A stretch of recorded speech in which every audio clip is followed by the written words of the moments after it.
Love gospel వీక్షకులందరికీ సర్వశుభాలు. ప్రపంచంలో జరుగుతున్న ప్రాముఖ్యమైన అంశాలు, క్రైస్తవులకు సంబంధించిన అంశాలు, క్రైస్తవ అప్డేట్స్ ఏమున్నా కూడా ఈ విషయాలన్నీ వీడియోల రూపంలో మీకు ఇస్తున్నాను. అందులో భాగంగా ఈ వీడియోలో 9 అంశాలతో కూడిన కొన్ని అప్డేట్స్ అనేవి నేను ఇవ్వబోతున్నాను. ప్రతి అంశము కూడా ప్రాముఖ్యమైనదే. అవి పూర్తిగా చివరి వరకు చూడండి, అన్నీ కూడా గ్రహించండి. మొదటిది, భారతదేశంలో అతిపెద్ద చర్చ్ గురించి ఈ వీడియో సోషల్ మీడియాలో చాలా అద్భుతంగా వైరల్ అయింది.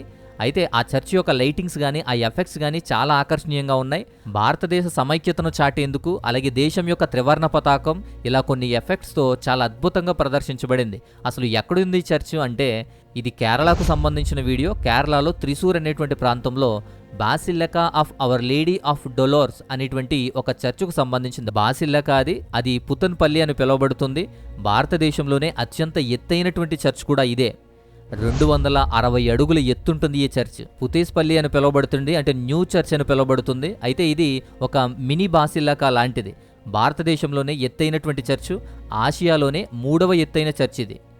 భారతీయ సమైక్యతను ప్రోత్సహించడానికి మతపరమైన చిహ్నాలతో పాటు భారతీయ త్రివర్ణ పతాకాన్ని కూడా శాశ్వతంగా చేర్చి అద్భుతమైన లైటింగ్ ఎఫెక్ట్స్తో ఈ క్రిస్మస్ సీజన్లో ఆకర్షణీయంగా మార్చింది ఆ వీడియో.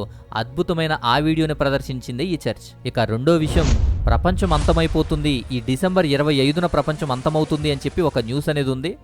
గానాకు చెందినటువంటి ఒక ప్రవక్త ఏబో నోవాహ్ అని పిలువబడతాడు. ఆయన స్వయంగా అతను ప్రవక్త అని పిలువబడతాడు. అతన్నే ఇగ్బో నోవా అని కానీ లోనో అని కానీ పిలుస్తారు. అయితే డిసెంబర్ 25వ తారీఖు ఈ 2025వ సంవత్సరంలో ఒక విపత్కరమైనటువంటి ప్రపంచ విపత్తు అనేది జరగబోతుంది అని, వరద ప్రారంభమవుతుంది అని, అది ఖచ్చితంగా 3-4 సంవత్సరాలు కూడా కొనసాగుతుంది అని చెప్పి ప్రపంచాన్ని ముంచేసేటువంటి ప్రళయం రాబోతుంది అని దేవుడు నాకు తెలియజేశాడు అని 2025 ఆగస్టు నుంచి కూడా అతను ప్రకటిస్తూ వస్తూ ఉన్నాడు. ఇలాంటి విషయాలన్నీ కూడా ఆదికాండం 9వ అధ్యాయంలో నోవాహు జలప్రళయాన్ని ఉద్దేశించి అలాంటి విపత్తే ఇంకొకటి జరగబోతుంది అని చెప్పి ప్రకటిస్తూ వస్తూ ఉన్నాడు. అయితే ఆ ఓడలను ప్రత్యేకమైనటువంటి కలపలతో తయారు చేస్తున్నాడు. దాదాపు 8 నుంచి 10 వరకు కూడా అతను ఓడలు తయారు చేయాలి అని నిశ్చయించుకుంటున్నాడు. అలా ఓడల్ని నిర్మించమని దేవుడే తనను ఆదేశించాడని, దేవుడు ప్రత్యక్షంగా దర్శనంలో చెప్పాడు అని ఈ ఎబో నోవాహ్ అనేటువంటి ఈ వ్యక్తి పేర్కొంటున్నాడు. విశ్వాసులకు వేరుగాను, అలాగే జంతువులకు వేరుగాను ఓడను సిద్ధం చేస్తున్నాడు. జంతువులు కూడా జతలుగా రావడానికి ఏర్పాట్లు చేస్తున్నాడు. ఒక్కొక్క ఓడలో 5,000 మంది వరకు కూడా ఆశ్రయం కల్పించడానికి ఒక అద్భుతమైన ఓడను తయారు చేయాలని ఆయన ఆ ప్రణాళిక అనేది దేవుని చిత్తం అని చెప్పి ఆ ప్రయత్నంలో ఉన్నాడు. దాన్ని అలాగే ప్రకటిస్తున్నాడు. అయితే దానికి సంబంధించిన ఫుటేజ్లు కానీ, దానికి సంబంధించిన వివరాలు కానీ ఇంకా మనకు కొన్ని మాత్రమే దొరికాయి. ఈ 2025 డిసెంబర్ నాటికి ఈ చెక్కతో చేసినటువంటి ఈ ఓడ నిర్మాణాలు అనేవి 80% పూర్తయినట్లు మాత్రం చెబుతున్నారు. ఈ ఫోటోలో కనిపిస్తున్న ఈ వ్యక్తే ప్రవక్తగా కొనియాడబడుతూ ఈ ప్రళయం గురించి ప్రకటిస్తున్నాడు. బ్రౌన్ కలర్ చొక్కా ధరించి జంతువులు కూడా స్వచ్ఛందంగా వస్తున్నాయి అని చెప్పి అతను పేర్కొంటున్నాడు. దేవుని ప్రణాళికకు ముందే ఇవన్నీ కూడా సంభవిస్తున్నాయి, జాగ్రత్త పడండి అని ప్రకటిస్తున్నాడు. గానా దేశంలో జరుగుతున్న సంభవం ఇది. అయితే ఇందులో కూడా ఎటువంటి శాస్త్రీయ ఆధారం కూడా లేదు. డూమ్స్ డే వాదనలు ఎందుకు కూడా తెలియదు. అతని వ్యక్తిగత అభిప్రాయం అది, అతను వ్యక్తిగతంగా అనుభవించిన, విశ్వసించిన నమ్మకం అది. బైబిల్కి కానీ, క్రైస్తవ సమాజానికి కానీ, లేదా శాస్త్రీయపరమైన ఆధారాలు కానీ లేనటువంటి విషయం అని చెప్పి దాన్ని మనం అర్థం చేసుకోవాలి. ఇక మూడవది ఫ్రాంక్లిన్ గ్రహం గారి యొక్క వీసాను రిజెక్ట్ చేసేటువంటి విషయం గురించి. ఈ విషయాన్ని అంతకుముందే చెప్పాల్సి ఉంది. అయితే ఒక బ్రదర్ కమెంట్ ద్వారా అడిగారు కాబట్టి ఈ విషయాన్ని మరలా నేను గుర్తు చేస్తున్నాను. 2025 నవంబర్ చివర్లో భారత హోంమంత్రిత్వ శాఖ అమెరికా సువార్థికుడైనటువంటి బ్రదర్ ఫ్రాంక్లిన్ గ్రహం గారు ఇండియాకి రావాలి, కానీ భారత్ దాన్ని అడ్డుకొని అతని వీసాను రిజెక్ట్ చేసింది. దీనితో నవంబర్ 30వ తారీఖున జరగాల్సినటువంటి ఒక మీటింగ్ అనేది నాగాలాండ్లో ఇందిరాగాంధీ స్టేడియంలో ఒక ప్రధానమైనటువంటి ఆత్మీయ కార్యక్రమం జరగాల్సిన ఆ మీటింగ్ని ఈ వీసా నిరాకరణ వల్ల క్యాన్సిల్ చేయాల్సి వచ్చింది. ఆయన రాలేకపోయారు. ఈ ఫ్రాంక్లిన్ గ్రహం గారు బిల్లీ గ్రహం గారి యొక్క కుమారుడు. నాగాలాండ్లో బిల్లీ గ్రహం గారు 1972లో జరిపినటువంటి క్రూసేడ్ అనేటువంటి దాన్ని జ్ఞాపకం తెచ్చుకొని ఈ కోహిమా బాప్టిస్ట్ పాస్టర్స్ ఫెలోషిప్ వారు దీన్ని నిర్వహించారు. క్రైస్తవులు ఎక్కువగా ఉన్న ఈశాన్య ప్రాంతంలో వేలాది మంది హాజరయ్యారు. వీసా రిలేటెడ్ ఇష్యూ వల్ల భారత్ దాన్ని నిరాకరించడం వల్ల ఈ గ్రహం గారి స్థానంలో 1972లో ఈ ఈవెంట్ నుంచి అసోసియేట్ అయినటువంటి ఒక రెవరెండ్ గారిని అంటే రాబర్ట్ కున్విల్లే అనేటువంటి వ్యక్తిని నియమించారు. అయితే నాగా స్టూడెంట్ ఫెడరేషన్ వాళ్ళు ఇలాంటి నిర్ణయాలు తీసుకుని నాగా యొక్క మనోభావాలను దెబ్బతీసేదిగా ఉంది అని చెప్పి, అలాగే ఇండియాలో జరుగుతున్న అనేకమైన ఫెస్టివల్స్కి కానీ పండుగలకు కానీ మతపరమైన మీటింగ్స్కి కానీ అందరూ వస్తూ ఉన్నారు, వెళ్తూ ఉన్నారు. అలాగే అనేక దేశాలకు మత ప్రచారం, హిందూ మత ప్రచారం జరుగుతుంది. అలాగే అనేక మంది ఇండియాకు కూడా వస్తూ ఉన్నారు. అలాంటి వారిని అబ్జెక్ట్ చేయకుండా కేవలం క్రైస్తవ మీటింగ్స్కి అటెండ్ అయ్యే వారిని మాత్రమే టార్గెట్ చేసి వారి వీసాలను ఇలా రిజెక్ట్ చేస్తున్నారని చెప్పి దీన్ని ఖండిస్తున్నారు. ఇలా వీసా రిజెక్ట్ చేయడం అనేది అనేక మంది అబ్జెక్ట్ చేసినా, రిక్వెస్ట్ చేసినా కూడా హోంమంత్రి అమిత్ షా కూడా దాన్ని కన్సిడర్ చేయలేదు. ఇక 4వ విషయం ది గరిమా గాస్పల్స్ అని చెప్పి గరిమా 1, గరిమా 2 అని చెప్పి 2 గాస్పల్స్ ఉన్నాయి.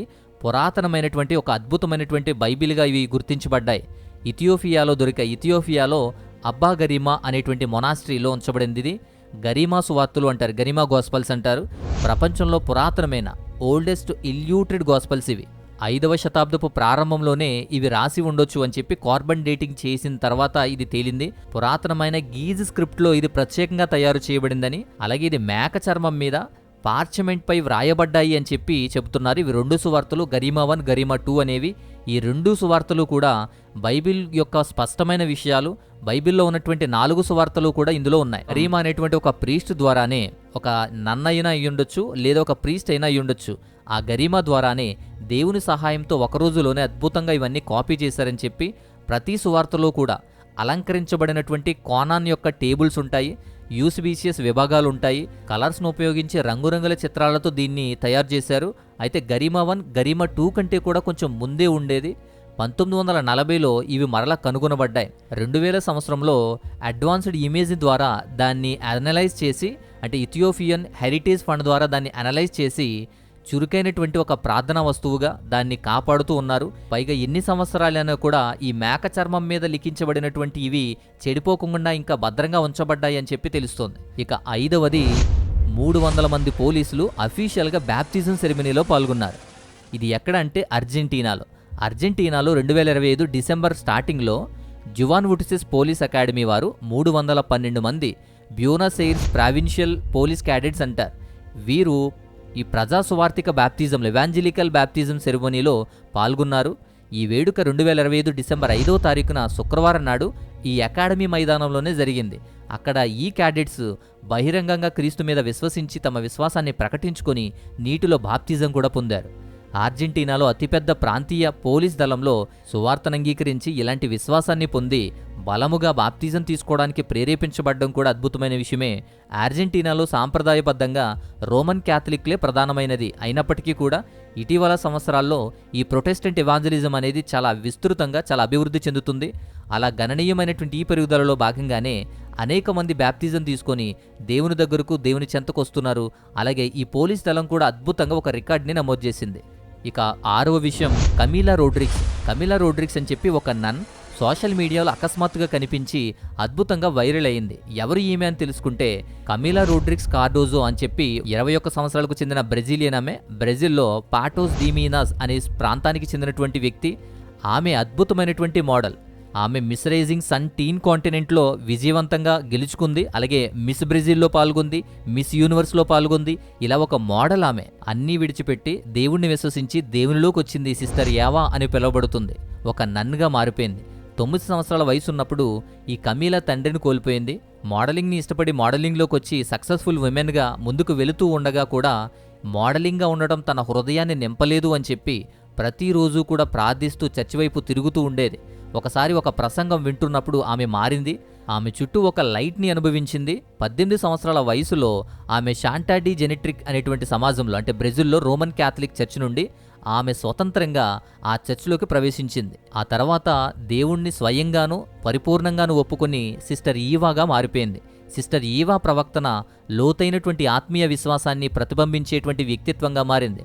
మోడలింగ్ యొక్క గ్లామర్ను దుఃఖం మధ్య, దేవునితో ఉండేటువంటి సఖ్యత మధ్య నిజమైన సేవ, నిజమైనటువంటి ఆనందము, తృప్తి అనేది దేవునిలోనే కొనసాగుతుంది, దేవునిలోనే ఉంది అని చెప్పి ఆమె ప్రకటిస్తూ వస్తూ ఉంది. అలా అద్భుతమైన మోడల్గా పేరున్నటువంటి ఈమె సడన్గా ఒక నన్గా సోషల్ మీడియాలో కనిపించడం అనేది ఈ వీడియోలు వైరల్ అవ్వడం, ఆమె గురించి మాట్లాడుకోవడం జరుగుతోంది. ఇక 7వది యేసుక్రీస్తు వారిని మంచి గొర్రెల కాపరి అని చిత్రించినటువంటి 3వ శతాబ్దపు అరుదైన ప్రేస్కో అనే దాన్ని కనుగొన్నారు. ఒక ఆర్కియాలజికల్ ఎవిడెన్స్ అనేది దొరికింది. టర్కీలోని ఇజ్నిక్ అనేటువంటి అంటే పురాతనమైన నైజియా అని పిలువబడేటువంటి ఇజ్నిక్ అనేటువంటి ప్రాంతంలో హిసార్డేలే నెక్రోఫోలిస్ అనేటువంటి ప్రాంతం దగ్గర భూగర్భంలో రోమన్ సమాధిలో యేసుక్రీస్తు వారు మంచి గొర్రెల కాపరి అని చిత్రించినటువంటి ఒక అరుదైన 3వ శతాబ్దానికి చెందినటువంటి ఒక ప్రేస్కోను కనుగొన్నారు. టర్కీస్ పురావస్తు శాస్త్రవేత్తలు డిసెంబర్ 12వ తారీఖున దీన్ని ప్రకటించారు కూడా. ఆగస్టులో తవ్వకాలు సమయంలో ఇది బయటపడింది అని చెప్పి 3వ శతాబ్దానికి చెందిన ఒక ఇరుకైనటువంటి ఒక గది సమాధిలో ఒక చిన్న క్లెయిన్ అనేది కనిపించింది. ఆ సమయంలో క్రైస్తవులు రోమన్ సామ్రాజ్యం కింద హింసను ఎదుర్కొన్నటువంటి టైం అని, యేసుక్రీస్తు వారు రోమన్ తరహా దుస్తులు అంటే వస్త్రము, చిన్న జుట్టు, ఇలా రోమన్ తరహా దుస్తులు ధరించి తన భుజాలపై గొర్రె పిల్లను మోస్తూ ఉన్నటువంటి చిత్రపటం కూడా కనిపించింది. అలాగే పక్షి గాని, మొక్కలు గాని, ఇతర నమూనాలు గాని, గొప్ప వ్యక్తుల చిత్రపటాలతో కూడినటువంటి విషయాలు కూడా అక్కడ గ్రహించడం జరిగింది. అన్యమతవాదం నుంచి ప్రారంభ క్రైస్తవ మతానికి పరివర్తన సూచించేటువంటి విషయాలుగా వాటిని గ్రహిస్తున్నారు. ఈ ప్రదేశంలోనే 2 యువకులు 6 నెలల శిశువుతో సహా 5 అస్థిపంజరాలు కూడా లభించాయి. ఇలా టర్కీలో ప్రారంభమైన అన్వేషణలో భాగంగా పురావస్తు ఆధారాల ద్వారా ఇలా ప్రత్యక్షమైనటువంటి విషయాలు, అక్కడ చిత్రాలు, అలాగే రాతపూర్వకమైన విషయాలు, సమాధులు ఇవన్నీ కూడా కనుగొనడం జరిగింది. ఇక 8వ విషయం, ఇంగ్లాండ్లో క్రిస్మస్ యొక్క ఆనందం అనేది ఇప్పుడు మారుతుంది. వాణిజ్యీకరణగా మారిపోయిన ఆ క్రిస్మస్ అనేది అంటే బిజినెస్సే జరుగుతుంది, అమ్ముకోవడం కొనడం లాంటిదే జరుగుతుంది. క్రిస్మస్ సీజన్లో మరీ ఎక్కువగా ఉంటుంది. వీటి మధ్య ఈ క్రిస్మస్ సీజన్ అనేది స్పిరిచువల్గానే గెయిన్ అవ్వడానికి, ఆత్మీయమైన లోతును పునరుద్ధరించాలి అని చెప్పి చర్చ్ ఆఫ్ ఇంగ్లాండ్ 2025 డిసెంబర్లో జాయ్ ఆఫ్ క్రిస్మస్ అనే దాని పేరుతో ఒక పెద్ద క్రిస్మస్ ప్రచారాన్ని ప్రారంభించింది. జాయ్ ఆఫ్ క్రిస్మస్ అంటే దేశవ్యాప్తంగా డిజిటల్ ప్లాట్ఫామ్లు, సోషల్ మీడియా, బిల్ బోర్డులు, టీవీ ప్రకటనలు, అలాగే చర్చ్ కార్యక్రమాల్లో ప్రసారమయ్యేటువంటి ఇవన్నిటిలోనూ కూడా ఈ క్యారోల్స్, యేసుక్రీస్తు వారి జనన కథల గురించి, అలాగే వినియోగదారులపై క్రీస్తు యొక్క రాకను నొక్కి చెప్పే విషయాలు, ఆత్మీయపరమైన విషయాలు మాత్రమే ప్రకటించే ఉద్దేశాన్ని అవి కలిగి ఉంటాయి. క్రిస్మస్ అంటే అమ్ముకోవడం, కొనడం, వ్యాపారం మాత్రమే కాదు, అలాగే అనవసరమైన విషయాలు కాదు అని చెప్పి ప్రత్యక్షంగా యేసుక్రీస్తు వారి రాక యొక్క సాక్ష్యాలు మాత్రమే చెప్పేటువంటి ఉద్దేశం ఇది. జాయ్ ఆఫ్ క్రిస్మస్ అనేటువంటి ప్రచారాన్ని మాత్రం చాలా అద్భుతంగా ప్రదర్శిస్తున్నారు. ఇక లాస్ట్ అండ్ 9వ విషయం, మన ఇండియాలో గుజరాత్ రాష్ట్రంలో అహ్మదాబాద్లో ఒక క్రైస్తవ స్కూల్ని కూడా వీళ్ళు మూసేశారు. ఎందుకు అంటే అహ్మదాబాద్లో 7th డే అడ్వెంటిస్ట్ వారి హయ్యర్ సెకండరీ స్కూల్ అనేది ఉంది. ఇక్కడ అక్రమంగా కొన్ని విషయాలు జరుగుతున్నాయని చెప్పి ఆ స్కూల్ని కూడా మూసేశారు. దీనికి ప్రధానమైన కారణం కూడా 2 విద్యార్థులు కొట్టుకోవడం. ఆగస్టు నెలలో 8వ తరగతి చదివేటువంటి ఒక విద్యార్థి కత్తితోటి 10వ తరగతిని చదివేటువంటి ఒక విద్యార్థి మీద దాడి చేయడం వల్ల ఒక పెద్ద ఇష్యూనే జరిగింది. తర్వాత ఈ స్కూల్ మీద విచారణ మొదలైంది. తర్వాత ఇక్కడ అక్రమాలు ఉన్నాయని చెప్పి ముఖ్యంగా కేటాయించిన ట్రస్ట్ పేరు కానీ, పాఠశాల నిర్వహించిన సంస్థ కానీ అనుమతి పొందలేదని, ఇలా కొన్ని అంశాలు అనేవి బయటకు తీసుకొచ్చి అలా ఆ స్కూల్ని మూసేశారు. గవర్నమెంట్ ఆధీనం చేసుకుంది. ప్రభుత్వం నుంచి ముందస్తు అనుమతి లేకుండా అడిషనల్ క్లాసెస్ కూడా, అడిషనల్ డివిజన్లు కూడా నడుపుతుంది అని చెప్పి అధికారులు పేర్కొని ఆ క్రిస్టియన్ స్కూల్ని మూసేశారు. అయితే ప్రభుత్వ నిర్ణయాన్ని సవాలు చేస్తూ ఈ పాఠశాల యాజమాన్యం ఇప్పటికే గుజరాత్ హైకోర్టును ఆశ్రయించింది. రాజ్యాంగం కల్పించిన మైనారిటీ హక్కుల ఉల్లంఘంగా దీన్ని చూపిస్తూ వారు కోర్టుకైతే వెళ్లారు. సో ఇది విషయం. అయితే ఇలా 9 విషయాలు కూడా మీకు ఇవ్వడం అయితే జరిగింది. ఇందులో ఏ విషయం మీకు ఆసక్తికరంగా ఉందో కింద కమెంట్ చేయండి. ఈ విషయాన్ని లైక్ చేయండి, ఇతరులకు కూడా మంచిగా షేర్ చేయండి. ఇక అనేకమైన అద్భుతమైన అంశాలతో పాటు మంచి వీడియో ద్వారా నేను మరలా ఇంకొక వీడియోతో మరలా వస్తాను. అంతవరకు సెలవు. దేవుని యొక్క మహోన్నతమైన కృపా కాపుదల మీకు తోడయుండి బలపరచునోగాక. ఆమేన్.